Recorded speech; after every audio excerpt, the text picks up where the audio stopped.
Hello everyone, and welcome to this forex session. Just before we start, could you just put into the chat box whether you can hear me okay, because I sound very faint to myself through my headset. I'm just going to lift up the increase the volume slightly. So if someone, oh, fantastic. Thank you so much, Raymond. Thank you. Thank you, thank you, thank you. Brilliant. Thank you very much. Anyway.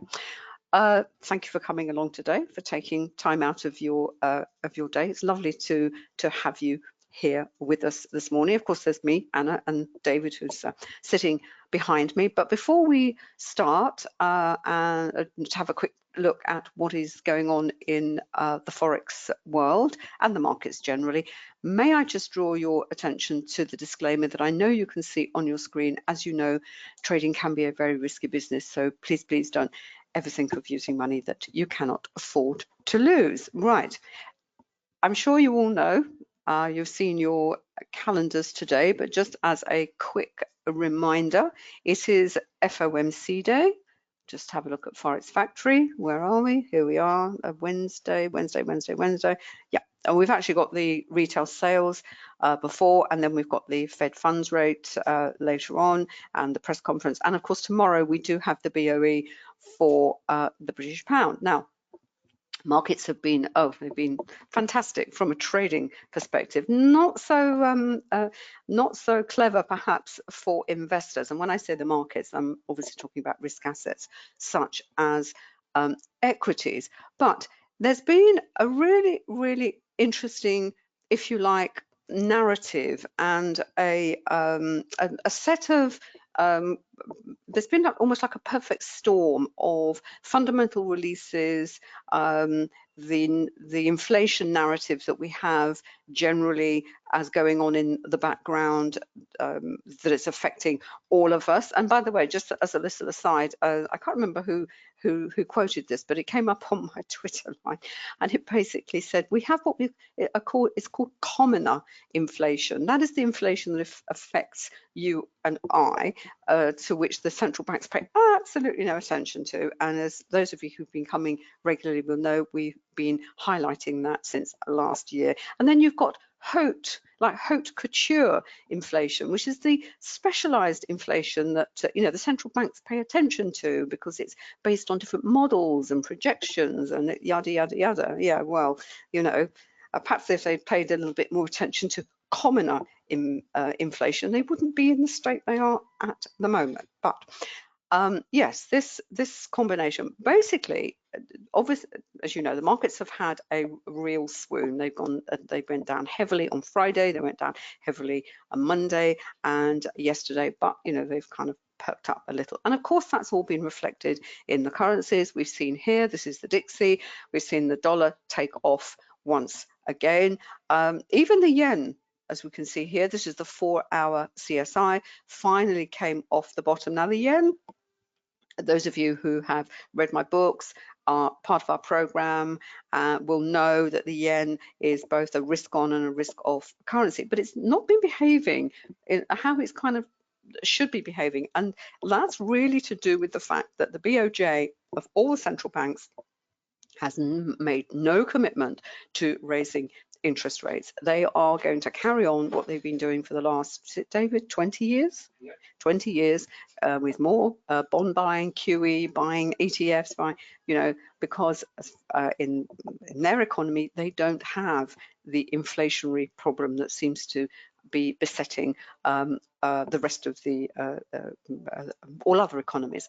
And what's happening is, because they have made this known that interest rate rises aren't on the agenda, we're back to interest rate differentials. We're back almost to the carry trade. So you've got pairs such as the Aussie yen, the New Zealand yen, because their respective central banks have said, they're going to put in place a fairly aggressive series of rate rises because of the numbers that are coming in, either from the CPI, the PPI, whatever metrics that they like to use. So that has explained also the chronic weakness in the Japanese yen. What happens is, with a very weak currency, is If you don't have inflation, you will then import it, because if you import, certainly if you have to import energy, which is what the Japanese have to do, and turning back to the British pound, if you have a weak currency, and all your imports are going to be more expensive. And if they are those imports that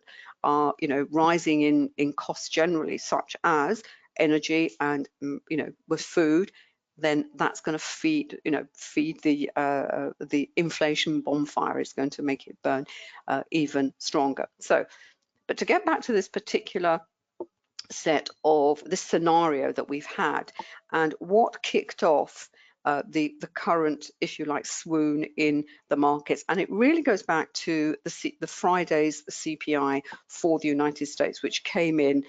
It was a pretty bad number. There was no indication that the inflation number is going down. It's very, very elevated. It's the highest it's been in 40 years. The Biden presidency is looking more and more like the Carter presidency, where you did have very, very high inflation, although you didn't actually have a crash as such. The markets, markets can still go up even if inflation is going up, but it's the rate at which the inflation goes up. And similarly, markets can still go higher if interest rates increase, but again, it's the rate that they increase. Now, the difference, what happened on Friday is you had the CPI, market got spooked, bond yields went through a very key level, which is 3% across the board. It was the 2%, it was the 2 years, the 2-year note, the 10-year. The 10-year is the benchmark for the market. If you look at that bond yield, that's watched very, very closely. So as soon as the bond yield goes up, then markets get very, very nervous. But what also happened, and this is something that we haven't mentioned for a while, and it's in the program, the Forex program, and it's something that, as I said, I haven't sort of referenced recently in recent webinars, and that is what happened at the CME with what's called, and I'll tell you what it's called the Cme Fed Watch Tool. Now, this is you can read about how the methodology of how it's calculated. There's a video demo of it, but essentially what you're looking at is the market, the probability of what what the increase in the interest rate is likely to be. Obviously, this is for what the Fed are going to do, and it's based on probabilities. Now, the number you have to look at, market expectation until, as I said earlier this week, was that the markets were expecting the Fed to raise interest rates to a maximum of 150. What you'll notice here is a range. It's 125 to 150. And if you look back, if you look across this set of figures here, a week ago on the 8th of June, the markets, the probability that this is what they would raise interest rates by, they would keep to their, what the market assumed to be their agenda, was over 90%. Because of what's happened, because of the very bad number that came in with the CPI, and the PPI was not much better, although there were a couple of releases in there which weren't quite as bad, suddenly it's gone from 125 to 150, it's to 150, 175. It's a bit like being at the horse races, looking at the spread on the odds, basically. So suddenly, is the Fed going to be even more aggressive, i.e., even look at up to, putting the range for the interest rate between 150 and 175. So back on the 8th of June, it was only 8%. I mean, a month ago, it was 13%, and then it dropped. So, market was getting a little bit complacent. Equities were kind of, they were kind of trying to recover. The VIX wasn't very high. All those markets that we look at and we monitor to tell us what sentiment is like. Is there fear in the market? Is there complacency in the market? Everything was kind of, yeah, things are bad, but the Fed are not going to be too aggressive. Suddenly that has changed. That has gone to 96.5, and interestingly, 175 to 2 now that wasn't even on the horizon last week. And today it's a 3.5. So you can see that paying attention to this this data can give you a bit of a clue as to why the currencies are moving, particularly the US dollar. Now you could say, well, why haven't why haven't we been looking at this until now? And the reason is, as we've said, is fundamental releases, fundamental news, they have their own cycle. So until recently, inflation wasn't really on the horizon. The problem was no inflation. Now we have too much inflation. Something like the Fed Watch Tool is now, absolutely center stage, and it's well worth going to have a look at it if you trade the US dollar, if you trade the majors, particularly in the run-up to something like the FOMC, or even the minutes, because sometimes when the minutes are, things will be said in there that will lay the foundation for the next meeting. So from a technical analysis point of view, where we use our VPA, we still look at the price action, we look at the candles, we look at the support and resistance, we look at the volume. And when we look at the daily chart for the Dixie, what we saw yesterday and the day before, we can see here there has been a lot of strong buying in the US dollar. We can see here we've got a nice big up bar. We've actually got a tail to the bottom of that candle there, but VPA is also support and resistance, and when the price reaches a significant level, and on this case we've got volume resistance based on the volume point of control. These bands are produced, calculated from the volume point of control, which is this yellow line here. That acts as what we call volume resistance or support, which we have down here. When that is combined with price-based support and resistance, and here we've got the fourth pivot from the Camarilla, probably not quite as important as the third, but still that is a a resistance. And also you have to bear in mind, excuse me,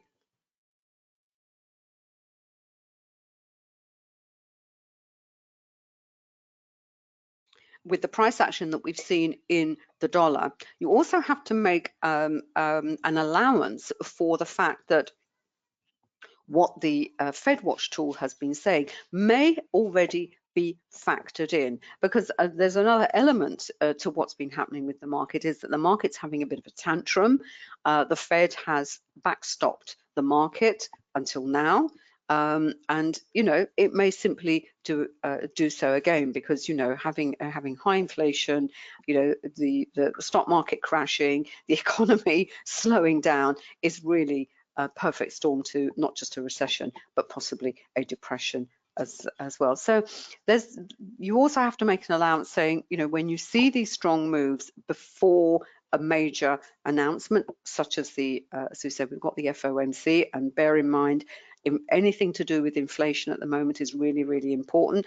Employment at the moment, yeah, that's important, but it will become very important if wages also get out of control. There's all sorts of issues with companies not being able to find workers. We've had things like the Great Resignation. The pandemic has changed behavior to an extent that I don't think we'll really get a grip with, get a handle on for at least a few more years. So maybe that move, has already been baked in, as it were, which is why we're seeing this pullback, this correction today, and we'll see what happens when it's time for the Fed later on. And of course, it's all picked up on the CSI and also picked up on the matrix. Now, I've actually gone up to the 4 hour because that's obviously half a session. Each session is 8 hours, and we can see here, yesterday there was such strong buying, and this market is mean reverting. Things become overextended, overbought, oversold. At some point they will reverse. I appreciate with the yen, it's taken a long time. It's been, clamped to the bottom. If I open that up, you can see the extent. I mean, let's have a look on the day. I don't think they're quite at the bottom. No, that's nothing really. But back to the 4 hour, and I've written about it on my Facebook page. There is a Facebook page called Learn Forex Trading, but if you type my name, you will. I post practically every day on these sorts of topics. So on the VPA and the price action within the context of what is happening on the fundamental side, but also the broader market, because it has a direct impact of what we are seeing on our charts. So the ones that the two pairs that have sort of caught my eye, and from yesterday, then I thought, yeah, they probably are going to reverse, because the reversal actually started yesterday. First of all, there was cable, and if we look at the daily chart for cable, if we start with the daily chart here, this is what we have. This is, as I said, what we've had. This is Friday, Monday, Tuesday, and we've actually had, sorry?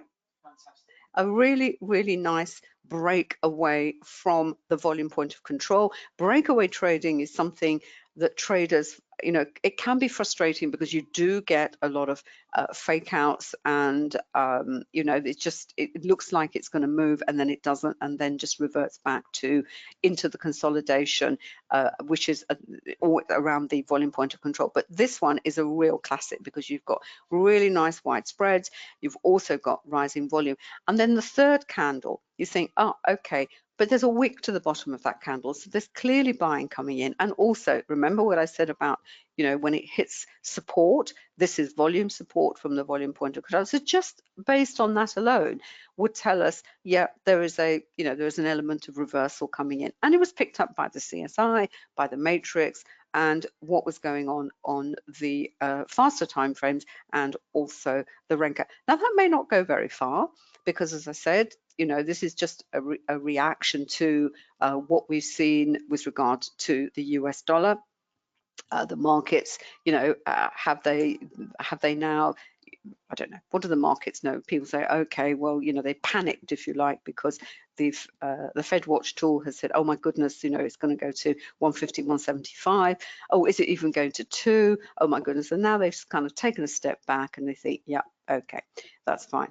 So that's from yesterday. You can see the tail here, and there's a lot of volume under there. So there's a lot of buying coming in there. So you as a trader, you think, okay, well, how am I going to take advantage of that? Most of us are on I certainly am on the faster time frame. David has a different approach, and he will go through his approach because he's been trading the US dollar consistently for the last week or so. David, yeah, the last both short and long. So I'll get him to explain what he's been doing. And so what we do is we simply, look at our charts. We see where we are. So let's pull up the 5-minute chart here. Let's have a look what we've got here.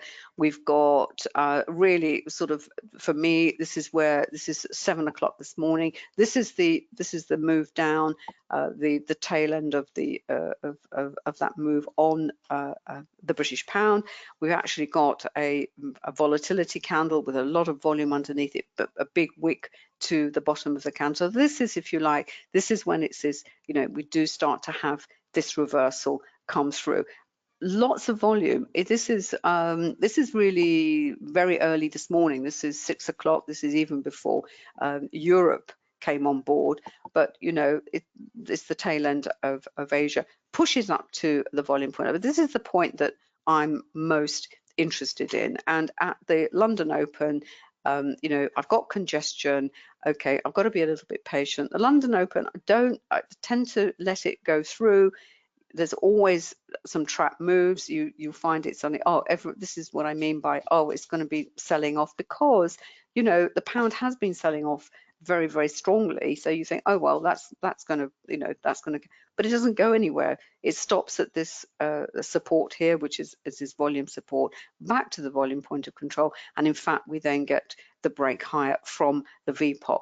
But to see that actually, I don't have the volume point of control on the on my Renko. What I actually have is I just have the Camarilla levels. I look at the trend dots. I see where the price action is in terms of the Camarilla pivots. I've got the trend dots. I've got the trend monitor, and basically combined with the time charts, when I think it's we're good to go. We've got a trend going. We've got a consistency of trend dot color and trend monitor color matching.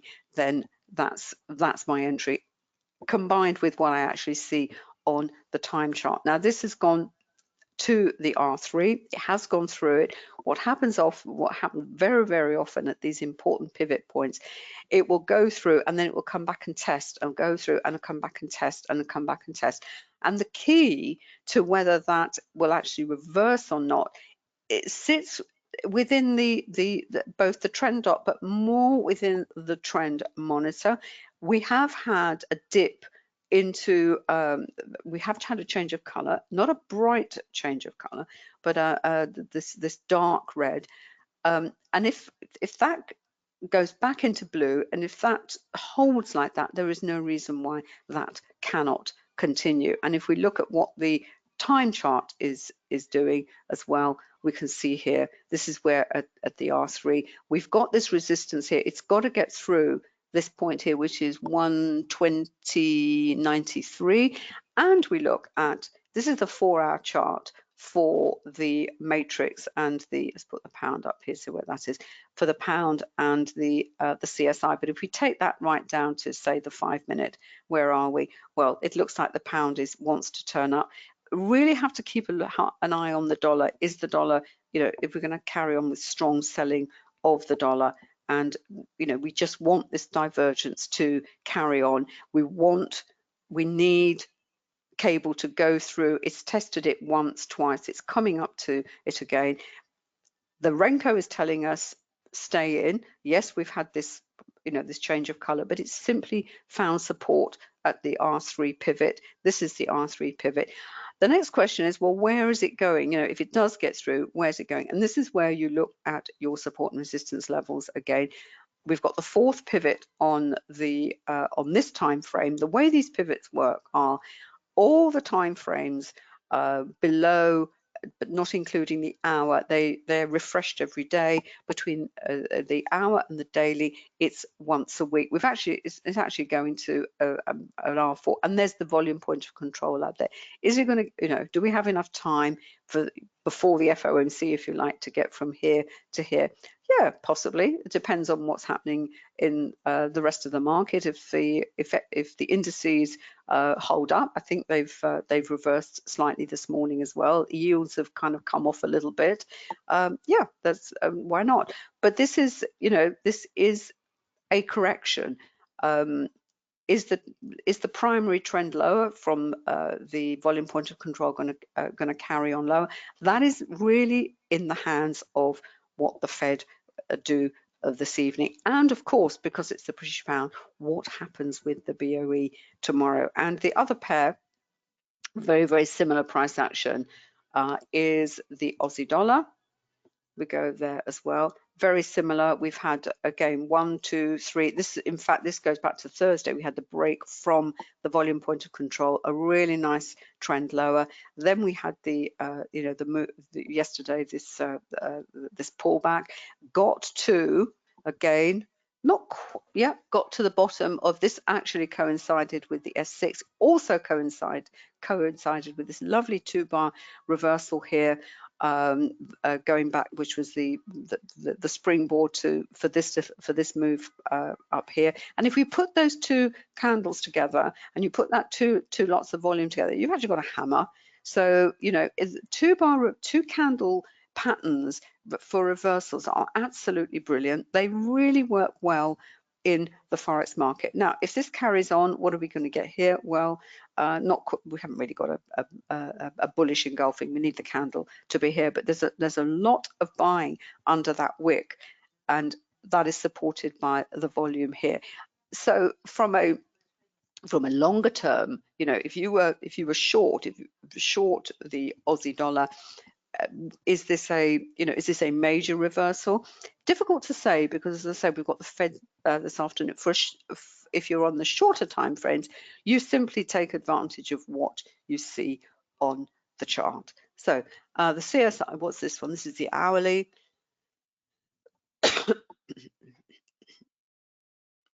No. Yeah, that's what's happening on the 5-minute. We can see the Aussie is kind of flattening off a little bit. The dollar is yeah, is that going to reverse? Who knows? Maybe most of the move is finished for the time being. We've got, it'll pick up just before New York. We have to wait and see. And of course, as we move closer towards the FOMC, then you'll find the markets will calm and quieten down anyway.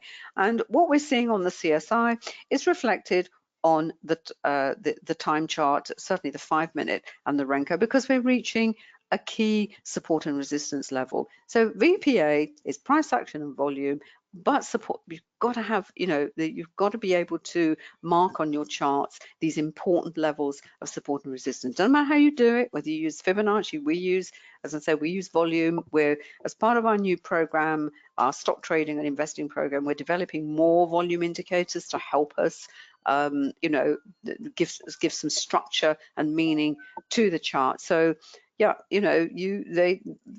what you see, the support and resistance, they will tell you, yeah, I'm going to get a pause there, I'm going to get a stall, I'm just going to have to be patient, I might get some congestion. And really, that's what you want as a trader. You don't want to be in a trade and just not have absolutely no idea what's going to happen, because the stress levels are just too high. It is, it's still based on probabilities. The probability is it's reached this point, it is at least going to pause. And for it to go through, you just look at volume. The beauty about Renko is because because we have the trend monitor and the trend dot, it helps, it keeps you in all the time. This doesn't change, that doesn't change, it can stay there as long as it doesn't change. You can you can take a step back and think, yeah, okay, I'll see what happens. Now what's interesting, you go up to the hour, using multiple time frames, you're actually at the volume point of control. So maybe this pause is going to be stronger because the volume point of control is also a really important support and resistance level. And it's a congestion point, as we can see here.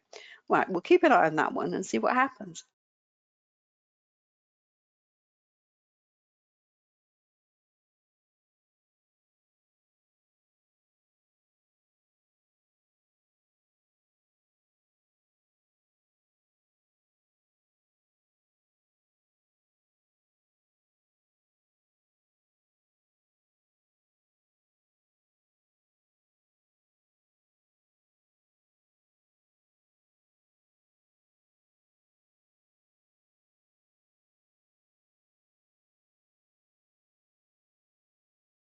There we go. Hopefully you can see my screen. Hi everyone.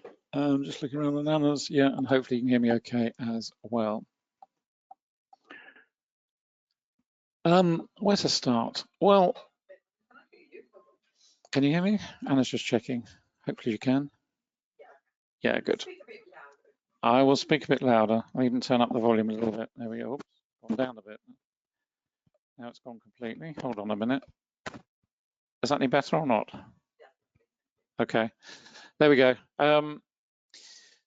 Where to start? Well, for those of you who come along regularly to these, you'll know that we often talk about big money days. And I have to say, the last couple of weeks at least have been absolutely fantastic. If you've been trading these markets, you should have been making a ton of money.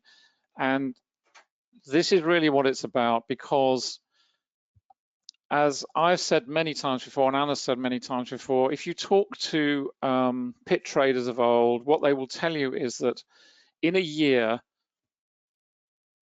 they will have several days when they make a huge amount of money, and the rest of the year, it's really, some days are up, some days are down, and it kind of evens out. But it's when the market is really moving that you have to pile in and make some big money.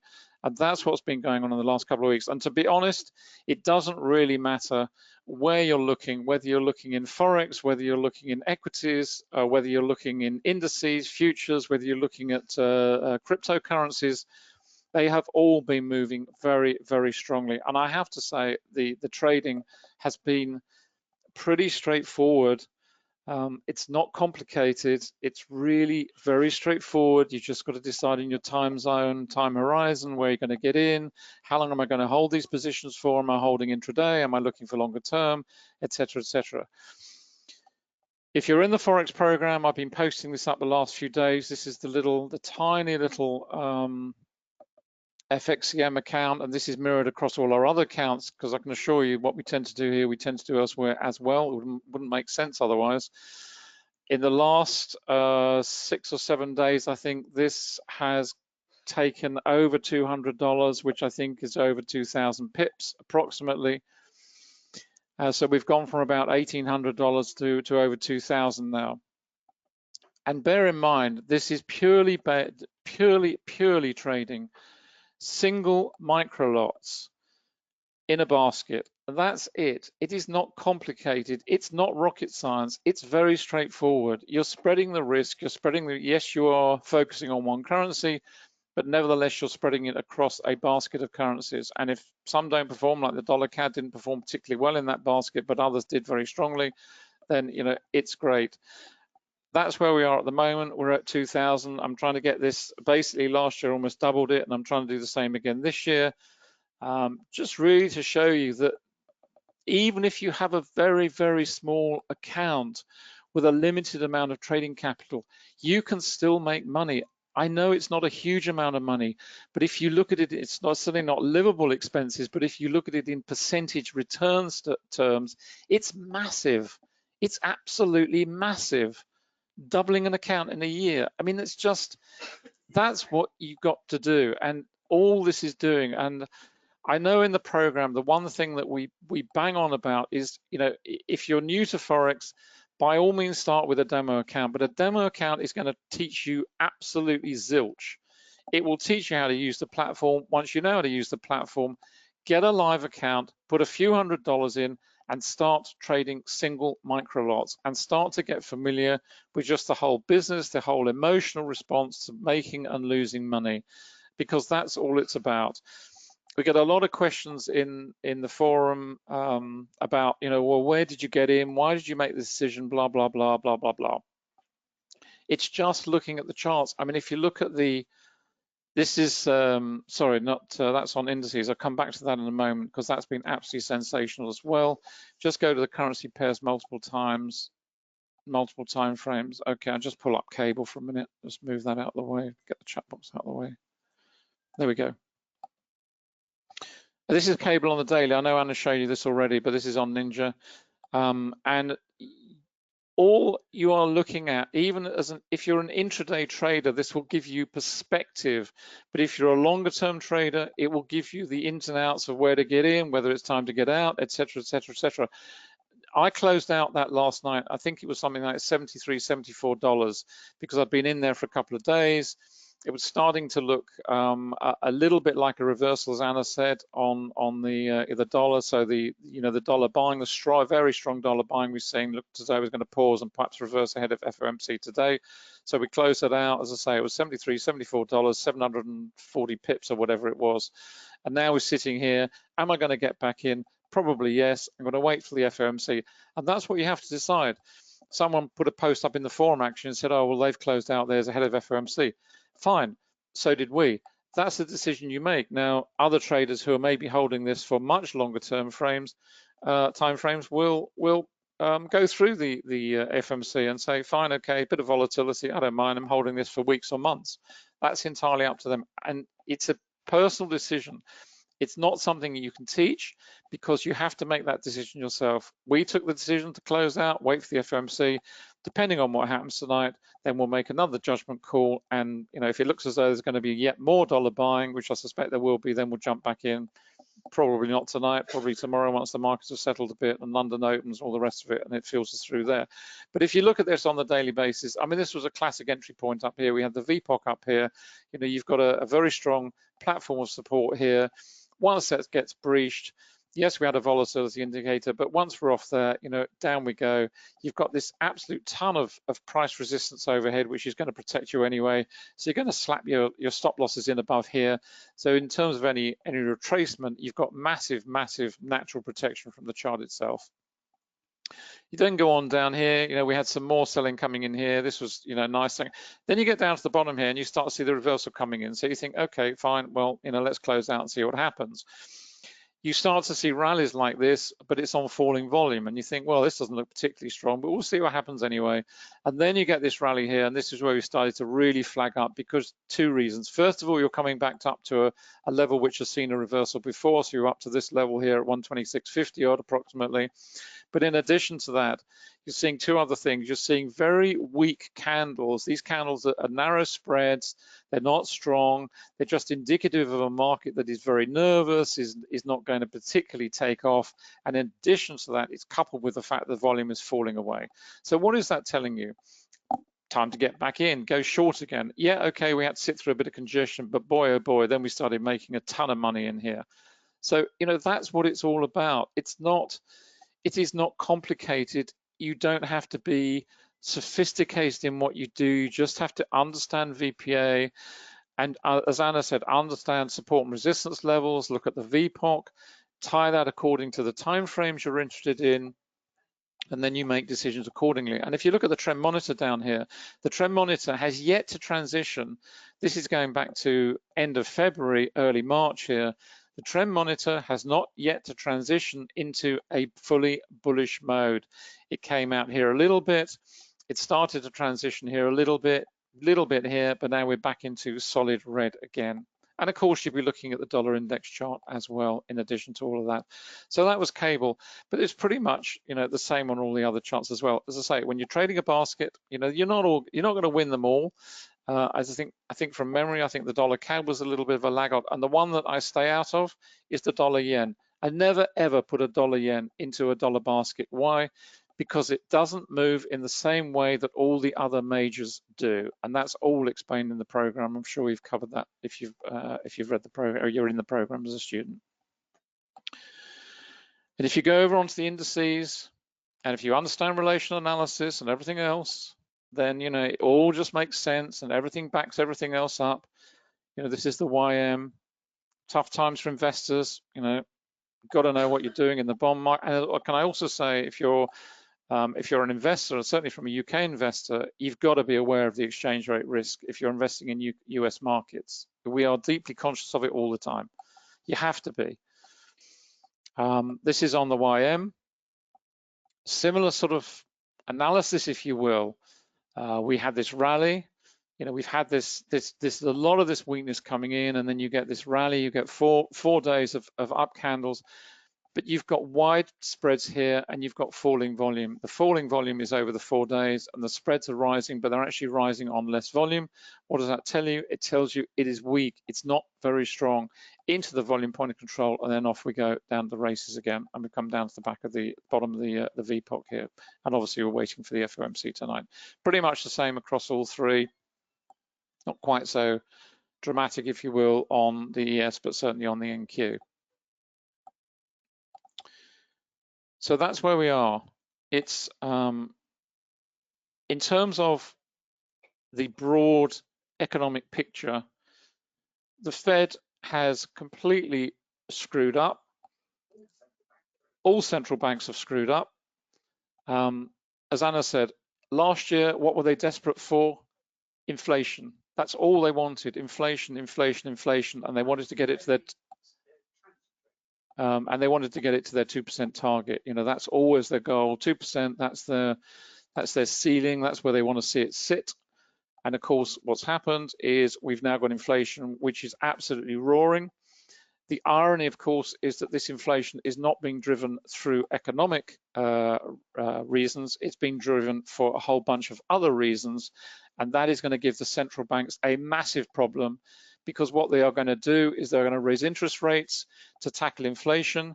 But in tackling inflation in that way, with that very blunt instrument, they are going to cause either an economic crash, or at the very least, we are going to go into recession, possibly into depression, and in addition to that, possibly stagflation as well, whereby, in other words, you've got an economy that's stagnant, but you've got inflation that's rising, and that's the biggest danger of all.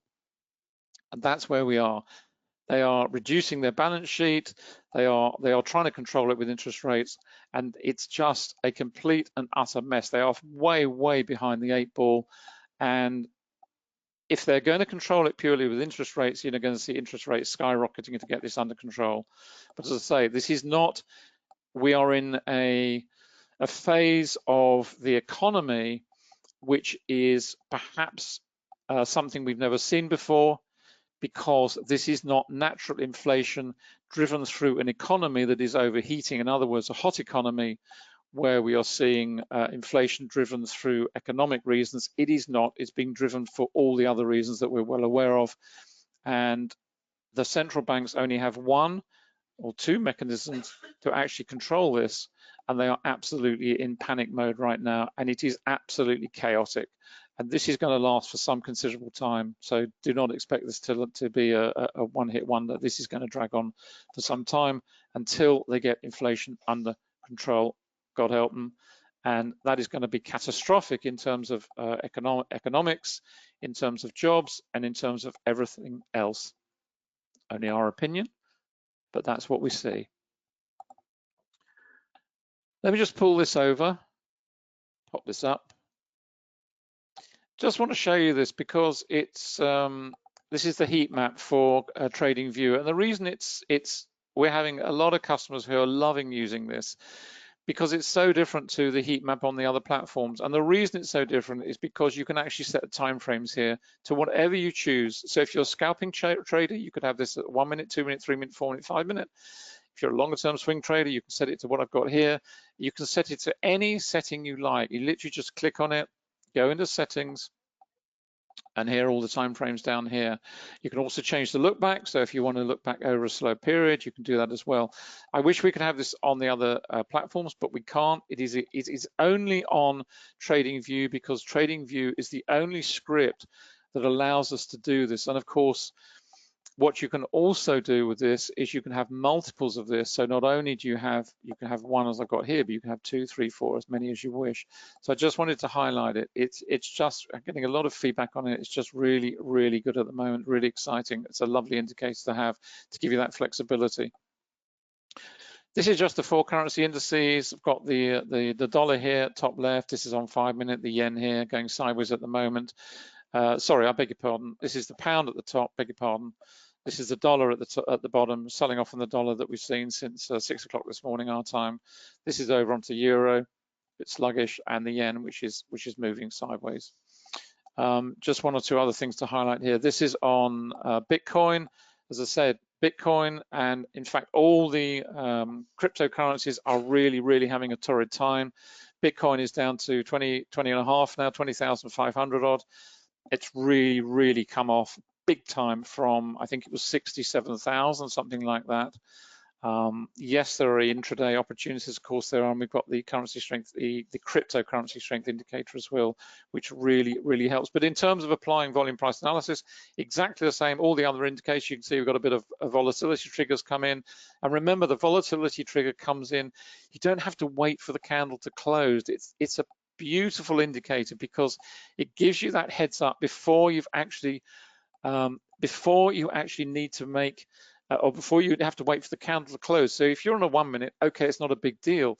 But if you're on a 5 minute or a 15 minute or a 30 minute and you get one of these, boy, oh boy, it's powerful because you haven't got to wait. As soon as the metric of price action moving outside of the average true range is met, it will trigger the indicator, and that's it. And as I always say, if I'm in profit and I've got one of these, I close out because I don't want to sit through congestion. Certainly don't want to sit through a reversal. It's as simple as that. On the CCSI, this is the cryptocurrency strength indicator. What it is basically setting everything against Tether, which is essentially dollar, if you like. It's USDT. So this is basically the dollar. So we're looking at the basket of cryptocurrencies, all of these here. And in the cryptocurrency world, it's very different to the currency world, where cryptocurrencies will tend to move en masse. It's very, very unusual to find one cryptocurrency moving counter to all the others. They do for a few minutes maybe, but never, never long term. And in a way, it's actually great, as you can see here. And if you're trading one of these, then it gives you the comfort of knowing that, you know, we're all moving in the same direction. So if I'm trading Bitcoin, you know, Ethereum's moving there, Litecoin's moving there, et cetera, et cetera. And, you know, again, you use it in exactly the same way as you do with the currency strength indicator. What we're looking for is exactly what we have here, you know, a strong move to the upside, counterbalanced with a strong move to the downside, or vice versa. As I say, in this case, what you will find is you'll find all the cryptocurrencies will tend to move together en masse. Just move that out of the way.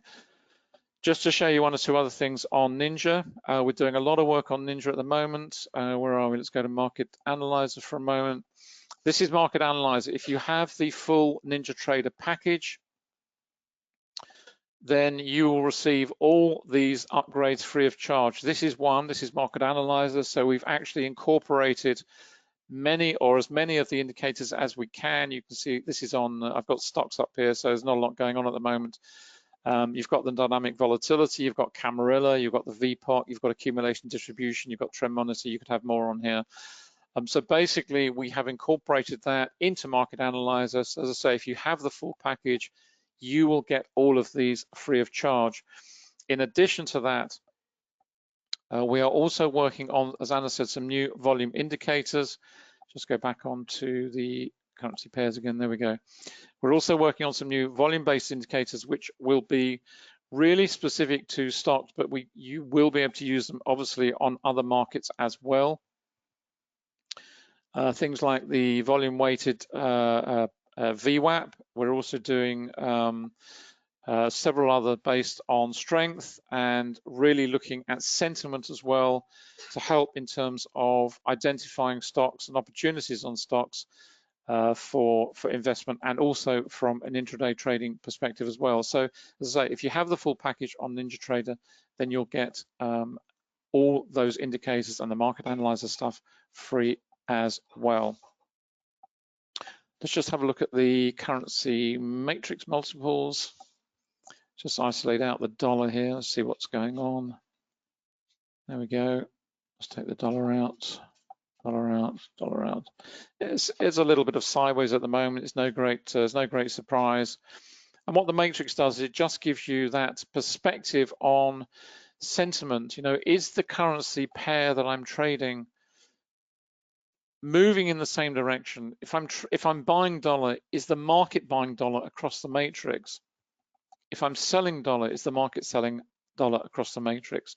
It's as simple as that, and that's what it does. And that's one way of doing it. And the other way we do it also, you can actually do it in terms of chart based, because I've got if I go to the currency majors matrix, for example, this is where I've got the equivalent, if you like, but I look at it in terms of a chart perspective. So you've got cable, you've got dollar CAD, you've got Aussie dollar over here, euro dollar, dollar Swiss, and New Zealand dollar, dollar yens are on here.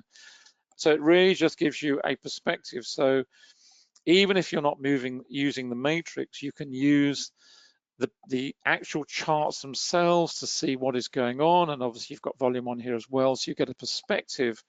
And the other nice aspect of this is, for example, if you're trading something like euro dollar and you want to see what the inverse is doing, then you get an inverse perspective in terms of volume also. So you'll see volume on the one particular chart, and that is mirrored the inverse of it on the opposite side of the trade, if you like, so where you're seeing buying dollar in dollar Swiss and you're seeing buying dollar in euro dollar. So euro dollar is going down and dollar Swiss is going up.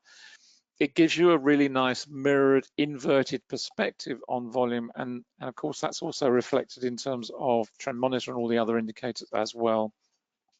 And it also gives you perspective. For example, here where you've got the dollar Swiss coming up to the volume point of control. So if you were trading euro dollar, then is this something you want to see? We've got the price action coming up to the VPOC on a 5-minute time frame, so we're expecting to see maybe some congestion there, so maybe not strong dollar. buying continuing in terms of dollar Swiss. That doesn't mean it's not going to continue everywhere else, but it's just another piece of the jigsaw puzzle, if you will, that just helps to frame everything. You know, over onto the CSI here, I've got this on 5 minute.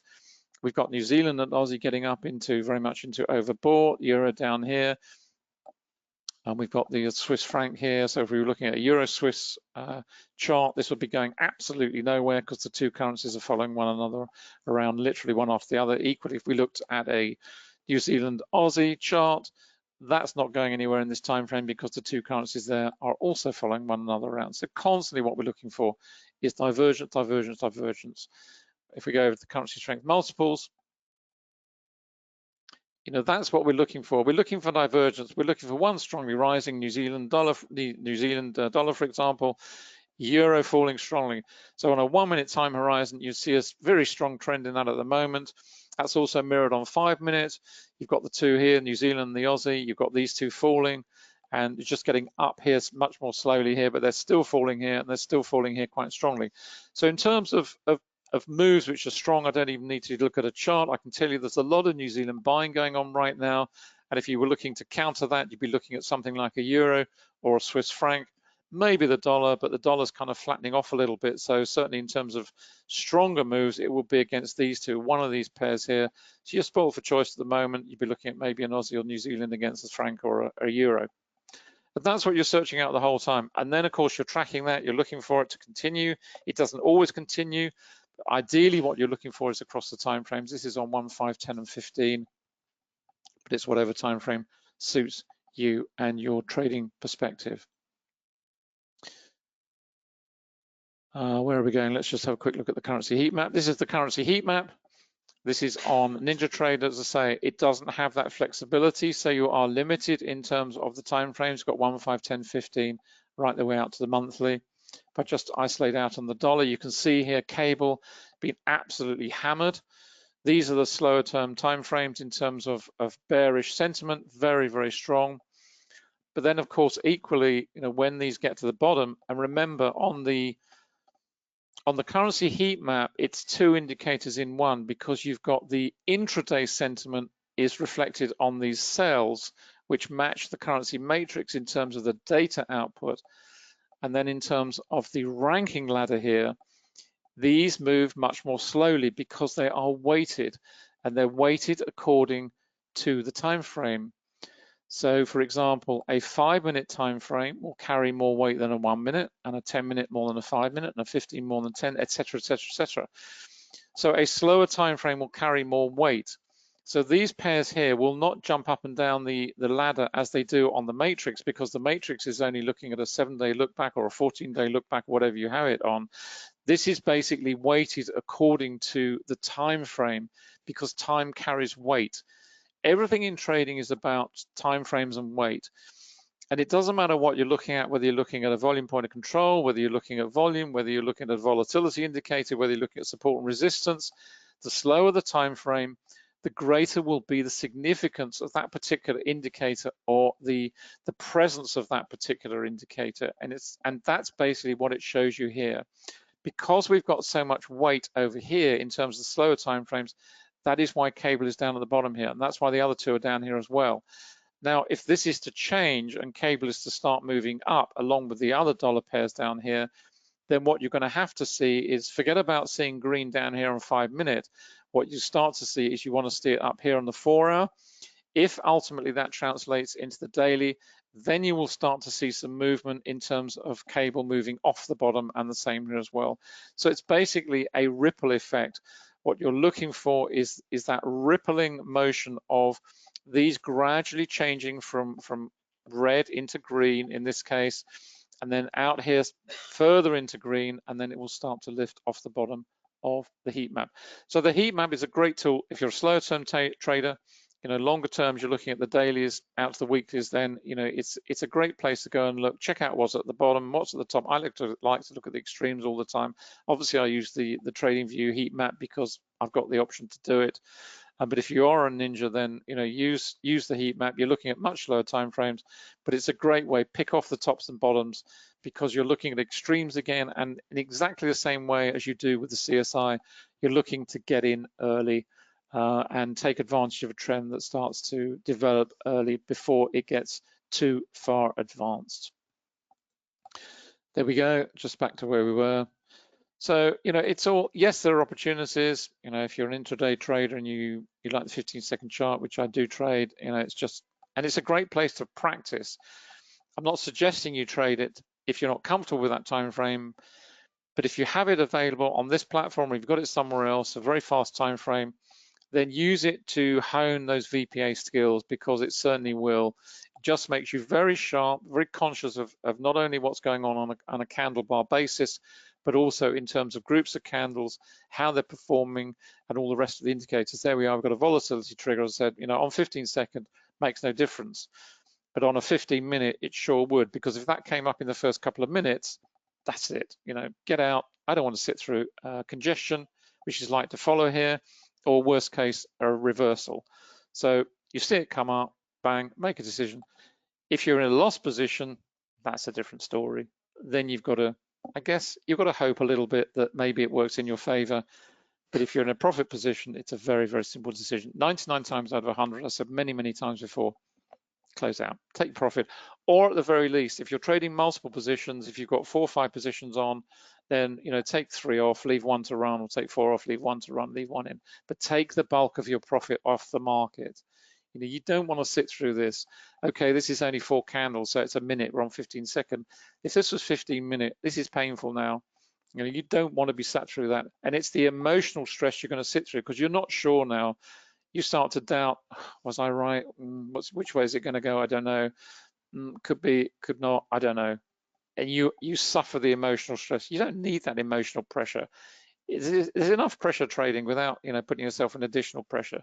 So if you get one of these and you're in profit, just close out. Simple as that. You can jump back in again. What have you lost? I know this is a small chart. We've gone from 94 up to 6 or 7 pips. So what's nothing? You jump back in. Okay, on cable, you maybe a couple of pips of spread or whatever. 1 pip spread, 1.5. Okay, so you've lost a bit of spread. So what? Cost of trading's peanuts. Makes no difference. That's the power of the indicator.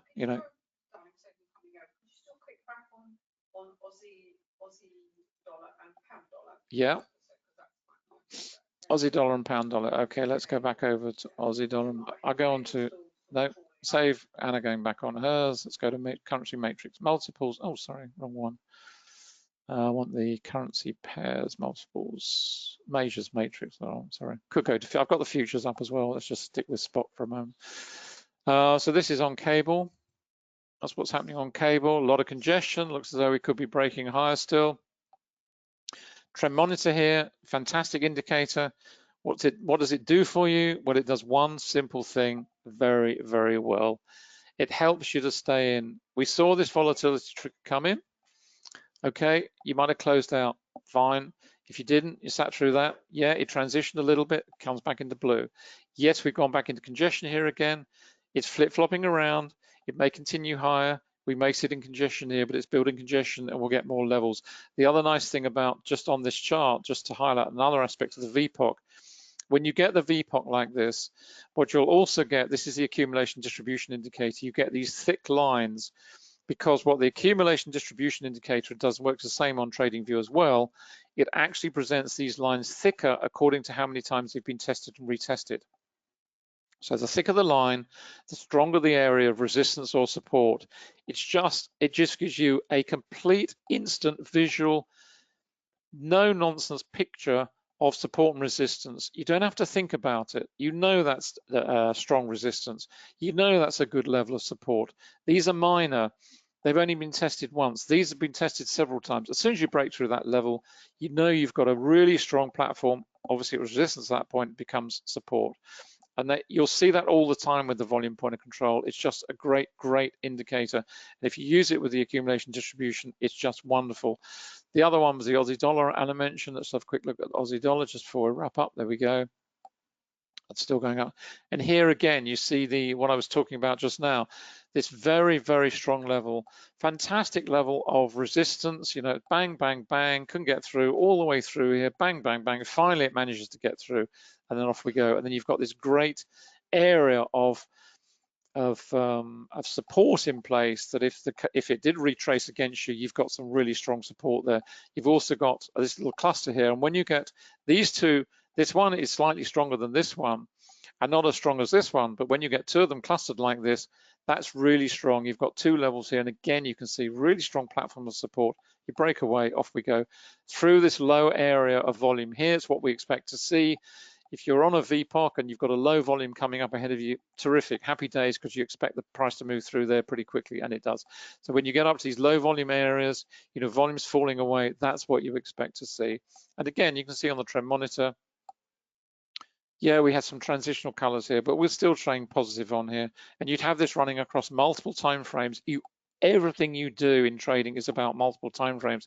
Doesn't matter whether it's a CSI, whether it's a cryptocurrency strength indicator, trend monitor, charts, volatility indicators, whatever it is, you do it in multiple time frames. It's as simple as that. That was where the buying came in. Lots of volume under there, nice pivot to the downside.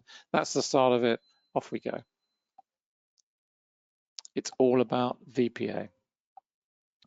There we go. I'm going to have to wrap up. Sorry, running way over time. Apologies for that.